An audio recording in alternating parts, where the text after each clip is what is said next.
Assalamualaikum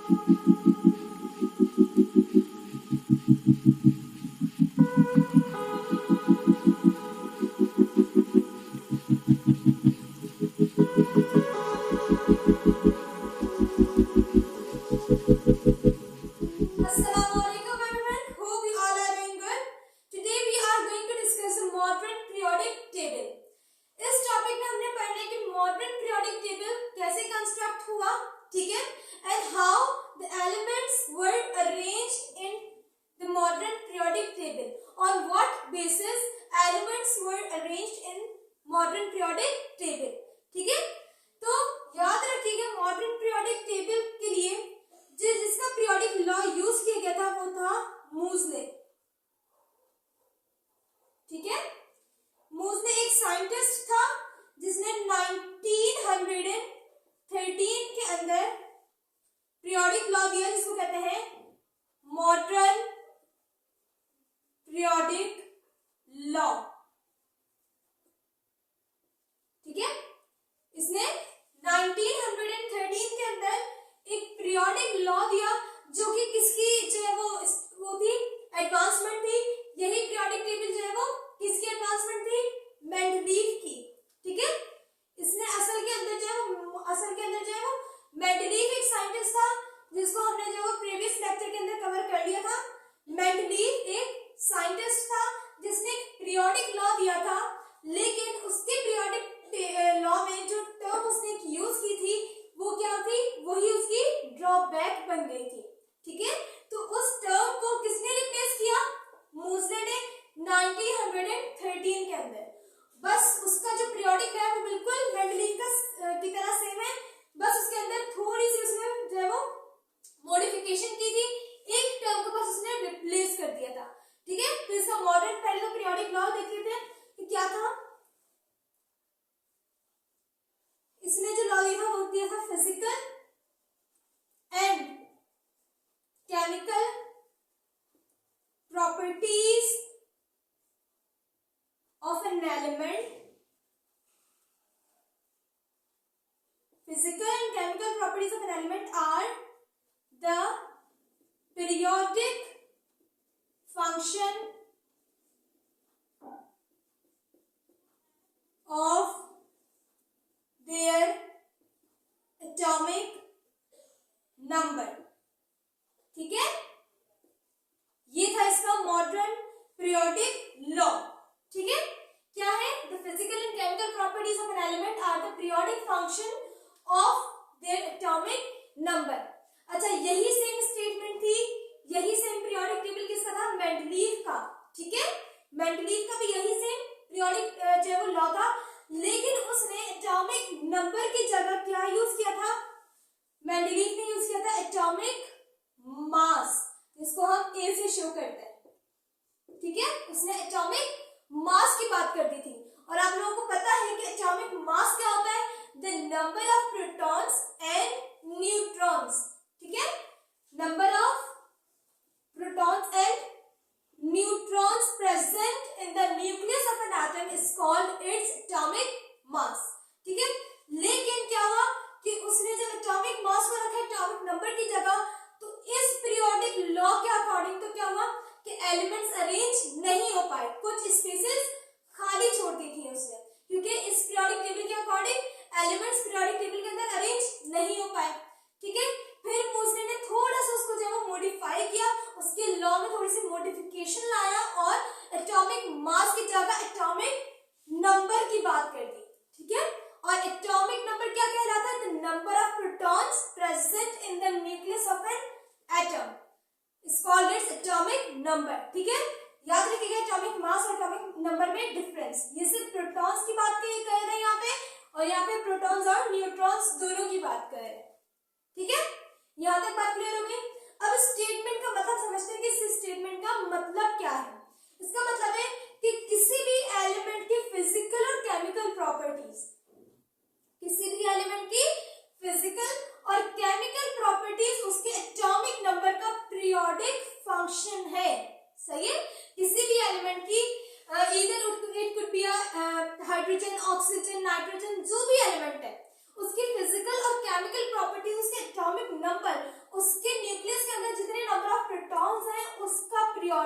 function है। सही है। अब ये पीरियोडिक फंक्शन, ये टर्म क्या है, मकसद इसका, इस टर्म का क्या मतलब है? तो इसका मतलब ये है कि अगर आप, अब इसकी पूरी जब एक्सप्लेन कर देते हैं इसकी मीनिंग, कि अगर आप एलिमेंट्स को increasing order of their atomic mass, atomic number, अगर आप एलिमेंट्स को in the increasing order of the atomic number पे जो है वो क्या करेंगे, उसकी बेस पे अरेंज करेंगे, उनके एटॉमिक नंबर इंक्रीज होता रहेगा। इस ऑर्डर पे एलिमेंट्स अरेंज हो रहे हैं तो क्या होगी, उनकी फिजिकल और केमिकल प्रॉपर्टीज एक रेगुलर इंटरवल मतलब एक पर्टिकुलर टाइम बाद, एक पर्टिकुलर टाइम बाद क्या होगा, उनकी फिजिकल और केमिकल प्रॉपर्टीज रिपीट होंगी। ठीक है।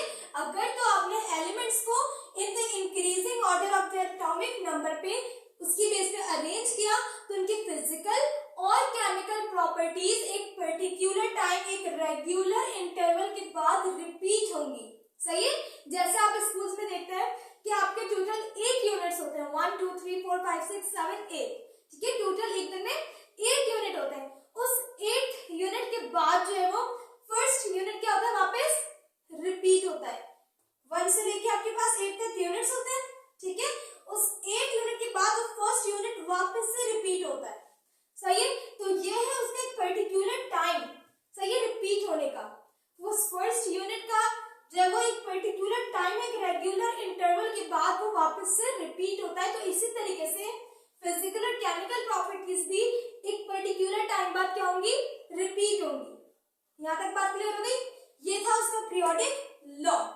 जब इस लॉ की बुनियाद पर एलिमेंट्स को पीरियोडिक टेबल के अंदर अरेंज किया गया तो क्या हुआ कि हाँ, उसकी फिजिकल और केमिकल प्रॉपर्टीज क्या हो रही थी, कि रेगुलर इंटरवल के बाद रिपीट हो रही थी। सही है। तो फिर इसी का ये लॉ क्या कर दिया गया, एक्सेप्ट कर लिया गया वर्ल्ड वाइड। ठीक है। और इसी लॉ के अकॉर्डिंग एलिमेंट्स को अरेंज किया गया। सही है। यहां तक बात क्लियर हो गई। तो on what basis elements were arranged, in order of increasing atomic number, जिसको कहते हैं Z। सही है। एलिमेंट्स को इस बेस के ऊपर पीरियोडिक टेबल में अरेंज किया गया। जो मैंने जब स्टार्टिंग में बोला था कि किस बेस पे एलिमेंट्स को अरेंज किया गया, तो वो हमने पढ़ा है। तो in order of increasing atomic number की बुनियाद पर उसको अरेंज किया गया। ठीक है। यहां तक बात क्लियर हो गई। अब आगे चलता है। अब देख लेते हैं कि उस पीरियोडिक टेबल के अंदर जो है वो किस तरीके से एलिमेंट्स, कितने ग्रुप्स है और कितने जो है वो पीरियड्स है। ठीक है। वो देखते हैं आगे। तो एलिमेंट्स याद रखिएगा, जो हमारे पास पीरियोडिक टेबल है, जो इस लॉ की बुनियाद पे क्या किया गया, एलिमेंट्स को अरेंज किया गया है, उसके 7 हॉरिजॉन्टल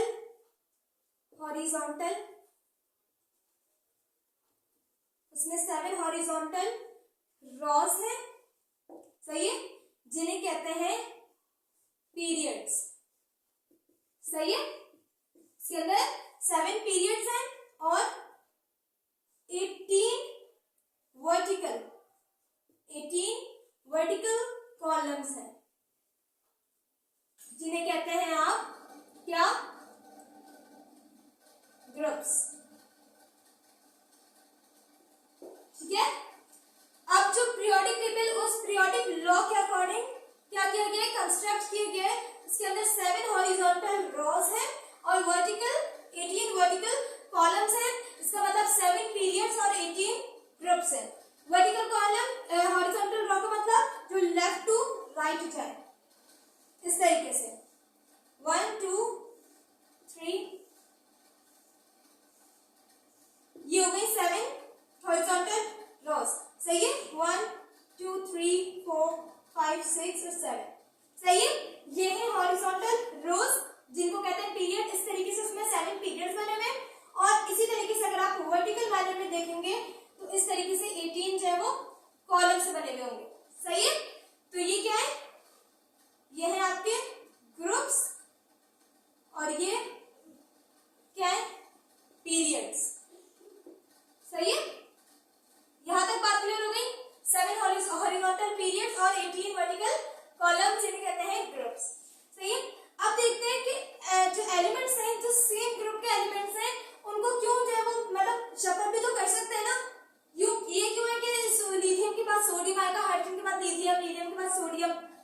ग्रुप की अगर बात करें, अगर हम फर्स्ट ग्रुप की बात करें तो क्यों इसमें हाइड्रोजन, उसके बाद लिथियम, सोडियम, पोटेशियम, रुबीडियम और सीशियम क्यों आ रहा है? यहाँ पे कोई और एलिमेंट्स भी तो आ सकते हैं, हाइड्रोजन के बाद कार्बन भी आ सकता है, ठीक है? नहीं, ऐसा नहीं हो रहा, बल्कि एटॉमिक नंबर जो इंक्रीज हो रहा है वो लेफ्ट टू राइट हो रहा है, लेफ्ट टू राइट। हाइड्रोजन के बाद जो 8th ग्रुप है उसके अंदर आपके पास हीलियम, सही है? तो इसका 1 एटॉमिक नंबर, इसका 2, उसके बाद आता है आपका लिथियम, इसका 3 एटॉमिक नंबर। तो याद रखिएगा एटॉमिक नंबर जो है वो किसमें जो वो इंक्रीज हो रहा है, किस मैनर में? हॉरिजॉन्टल मैनर के अंदर एटॉमिक नंबर इंक्रीज हो रहा है, सही है? 1 हाइड्रोजन का, 2 हीलियम का, लिथियम का 3, फिर इसके आगे जाके बेरिलियम आ जाता है 4, इस तरीके से, ठीक है? अब ये जो एलिमेंट्स है वही बात कि इन एलिमेंट्स की जगह दूसरे एलिमेंट्स क्यों आए, क्यों नहीं आ सकते? वो इसलिए नहीं आ सकते, इन एलिमेंट्स की प्रॉपर्टीज और इलेक्ट्रॉनिक कॉन्फ़िगरेशन इज सेम। क्या है? Having same properties and electronic configuration, सही है? ये वाला पॉइंट क्लियर हो गया? इसका मतलब जिन भी एलिमेंट्स की प्रॉपर्टीज और उनकी जो है वो क्या इलेक्ट्रॉनिक कॉन्फ़िगरेशन सेम होगी तो वो सेम ग्रुप में रखे जाएंगे। ये फर्स्ट ग्रुप, ये आ जाता है आपका 2A ग्रुप, इसके अंदर वो एलिमेंट्स आएंगे जिनकी प्रॉपर्टीज सेम होंगी आपस के अंदर और इनकी इलेक्ट्रॉनिक कॉन्फ़िगरेशन भी सेम होगी, ठीक है? तो सेम ग्रुप इस तरीके से कर लेते हैं, elements having same properties and electronic configuration having arranged in same group, ठीक है? यहां तक बात क्लियर हो गई? तो जो भी एलिमेंट्स सेम ग्रुप के होंगे आप फौरन जान जाएंगे कि फर्स्ट ग्रुप के तमाम एलिमेंट्स की प्रॉपर्टीज और उनकी क्या है electronic configuration is same. Second group के एलिमेंट्स की प्रॉपर्टीज और electronic configuration same. Third group की बात करेंगे तो उसकी भी प्रॉपर्टीज और इलेक्ट्रॉनिक कॉन्फ़िगरेशन सेम होगी। तो इस तरीके से पीरियोडिक टेबल कंस्ट्रक्ट हुआ है, सेम ग्रुप, सेम प्रॉपर्टीज और सेम इलेक्ट्रॉनिक कॉन्फ़िगरेशन वाले एलिमेंट्स को सेम ग्रुप के अंदर हमने अरेंज कर दिया है। और ये किस पीरियोडिक लॉ की जो बेस में पीरियोडिक टेबल बना है? मूसले के पीरियोडिक जो है लॉ की वजह से, सही है? उसकी बुनियाद पर, ठीक है? अच्छा, एक और बात याद रखिएगा, तो एक और बात ये याद रखिएगा कि अगर तो आपके पास न्यूट्रल एटम है, अगर आपके पास न्यूट्रल एटम है, न्यूट्रल एटम का मतलब क्या है? उसके ऊपर कोई चार्ज नहीं है, इट है जीरो चार्ज, ठीक है? ना तो वो कैटायोनिक है ना ही एनायोनिक, मतलब ना ही उसके पास पॉजिटिव चार्ज है ना ही नेगेटिव चार्ज है। एटम की एटॉमिक नंबर अगर आपको पता हो तो आप उसकी उससे इलेक्ट्रॉनिक कॉन्फ़िगरेशन भी फाइंड कर सकते हैं, सही है? अगर तो आपको न्यूट्रल एटम के एटॉमिक नंबर पता होगा, एटॉमिक नंबर मतलब नंबर ऑफ प्रोटॉन्स, अगर उसके पता होंगे तो जितने नंबर ऑफ उसके प्रोटॉन्स होंगे उतने ही उसके पास नंबर ऑफ इलेक्ट्रॉन्स होंगे, और जब आपको नंबर ऑफ इलेक्ट्रॉन्स पता होंगे तो आप उसकी बआसानी इलेक्ट्रॉनिक कॉन्फ़िगरेशन भी कर सकते हैं, सही है? लेकिन आपको इलेक्ट्रॉनिक कॉन्फ़िगरेशन करनी आनी चाहिए, वो भी मैंने पिछले लेक्चर के अंदर करवाई है, एक लेक्चर है उसके अंदर इलेक्ट्रॉनिक कॉन्फ़िगरेशन करवाना सिखाइए। एग्जांपल दे देती हूँ, मेरे पास कार्बन का है एटॉमिक नंबर 6, सही है? अभी एक न्यूट्रल एटम है कार्बन, सही है? अभी ये किसी के साथ जो है बॉन्ड नहीं बनाया हुआ इसने, ना ही तो एक डायोनिक है ना ही एनायोनिक है, सही है? तो ये न्यूट्रल एटम है, इसका मैंने एटॉमिक नंबर देख लिया 6 है, तो इसका मतलब इसमें नंबर ऑफ प्रोटॉन्स है 6, इसका मतलब इसमें नंबर ऑफ इलेक्ट्रॉन्स भी 6 होंगे, सही है? 6 प्रोटॉन्स एंड 6 इलेक्ट्रॉन्स। ये वाली बात क्लियर हो गई, सही है? अब अगर मैंने इसकी इलेक्ट्रॉनिक कॉन्फ़िगरेशन करनी है तो कैसे? 1s2 2s2 2p2, configuration. सही है, तो आप इस तरीके से एलिमेंट्स की इलेक्ट्रॉनिक कॉन्फ़िगरेशन भी फाइंड कर सकते हैं, लेकिन शर्त यह है कि वो एटम न्यूट्रल हो, उसके ऊपर कोई चार्ज ना हो। सही है, तो आप उसकी एटॉमिक नंबर से उसकी इलेक्ट्रॉनिक कॉन्फ़िगरेशन इजीली फाइंड कर सकते हैं। ठीक है, तो हमने आज पढ़ लिया कि मॉडर्न पीरियोडिक टेबल को किस तरीके से कंस्ट्रक्ट किया गया, उसमें कितने जो पीरियड्स और ग्रुप्स हैं। ठीक है, और सेम ग्रुप वाले एलिमेंट्स के पास सेम पीरियड, सेम जब प्रॉपर्टीज और सेम इलेक्ट्रॉनिक कॉन्फ़िगरेशन होती है। इसके अलावा हमने पढ़ा कि न्यूट्रल एटम अगर हो तो उसमें आप